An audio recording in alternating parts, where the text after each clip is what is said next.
Assalamualaikum warahmatullahi wabarakatuh. Perkenalkan, nama saya Teguh Jatra. Kali ini saya akan membuat video tentang transaksi entitas induk dan entitas anak persediaan jasa. Bab 5. Ini berkaitan dengan bab 3 dan bab 4. Tambahan dari bab 5 adalah adanya transaksi yang melibatkan entitas anak ketika ia sudah mengakuisisi dan telah terjadi kombinasi bisnis. Sedangkan di bab 3 dan bab 4 itu dianggap walaupun telah terjadi akuisisi bisnis oleh perusahaan induk kepada anak. Dalam kasus PT Nusantara dan PT Andalas, tapi di ekuitasnya tidak ada transaksi yang melibatkan antara PT Nusantara dan PT Andalas.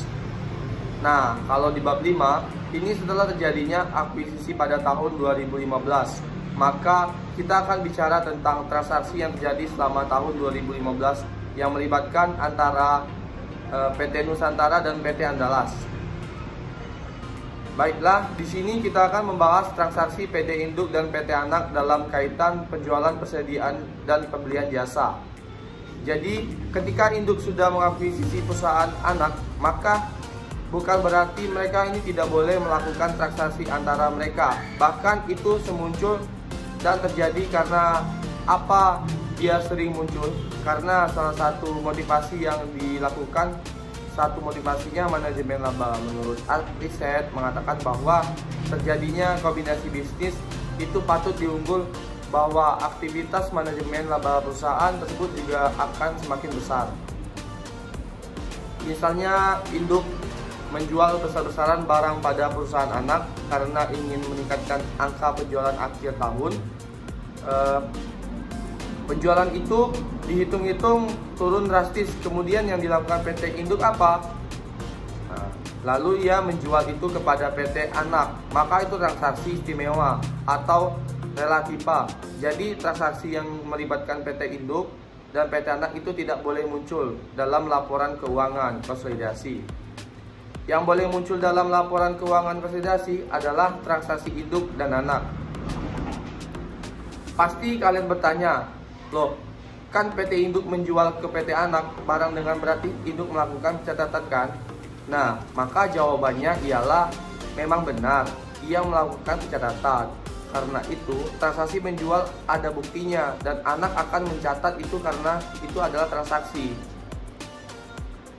Masing-masing di pembukuan perusahaan induk dan anak itu akan mencatat sehingga waktu menyusun laporan keuangan dalam neraca saldo, penjualan yang ada di dalam neraca saldo kepada PT induk dalam penjualan kepada PT anak, kemudian pembelian yang dilaporkan ke persediaan dalam pencatatan virtual itu termasuk persediaan yang ia peroleh dari PT anak.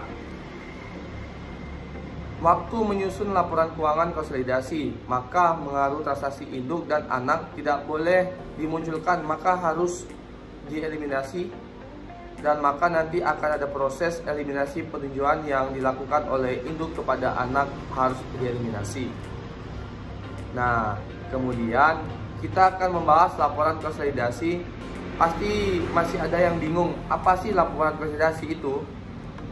Nah, laporan konsolidasi itu adalah laporan keuangan yang menyajikan informasi tentang kinerja dan posisi keuangan, termasuk haruskah dari suatu kelompok usaha, bukan dari suatu entitas tunggal terjadi.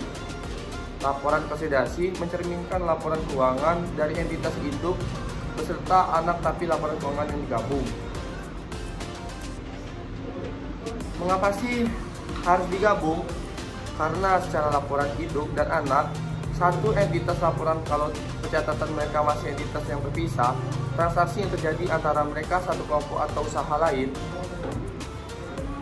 Nah, dalam PSAK 65 tentang laporan konsolidasi, transaksi yang melibatkan entitas induk dan anak, transaksi antar entitas dalam laporan usaha.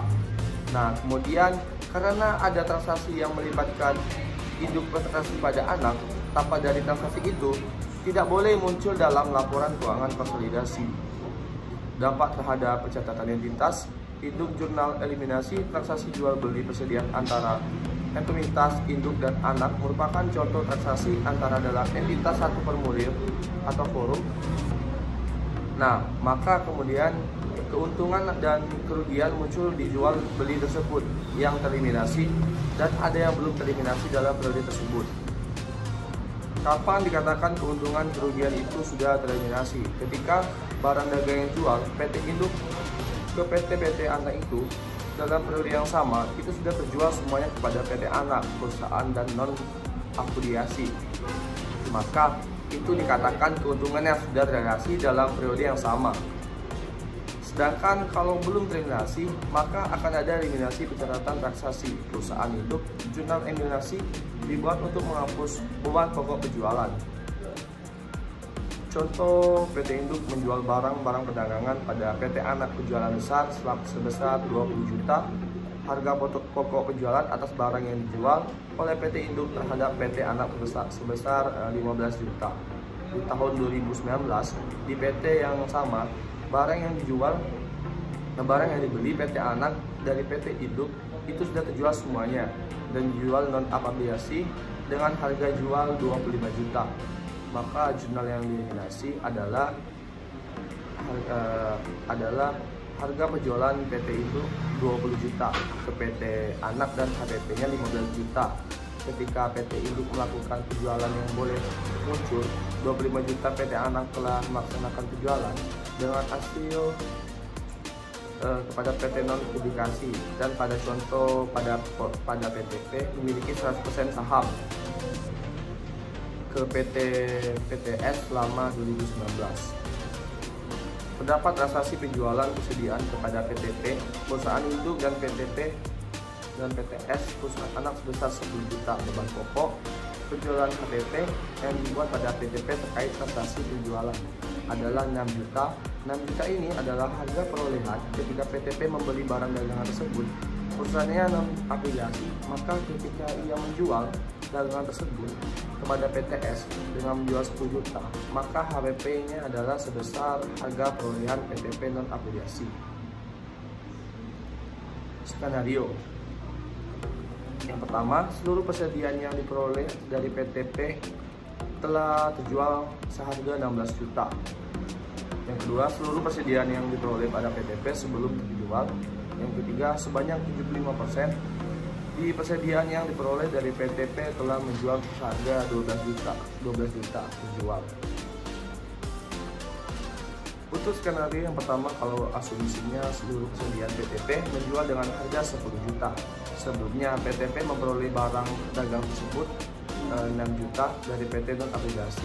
Harga perolehan dari barang tersebut sebesar 6 juta. Kemudian PTP menjual barang pedagangnya dengan harga 10 juta, HPP-nya 6 juta dari PTS. Maka yang 10 juta adalah harga perolehan. Kemudian penjualan dari PTS menjual dari PTP itu seharga 16 juta. Maka dalam pembukuan PTS memperoleh dari harga perolehan sebesar 10 juta. Maka ada keuntungan itu melakukan sebesar 4 juta. Pasti masih bingung kan dari mana hitungnya memperoleh dari 6 juta dijual kepada PTS itu sebesar 10 juta. Realisasinya karena persediaan yang diperoleh dari PTS dan dari PTP itu sudah terjual perusahaan dan non afiliasi dalam periode yang sama. Itulah tadi pembahasan dari bab 5 tentang transaksi entitas induk dan entitas anak persediaan jasa. Terima kasih, selamat belajar, tetap semangat.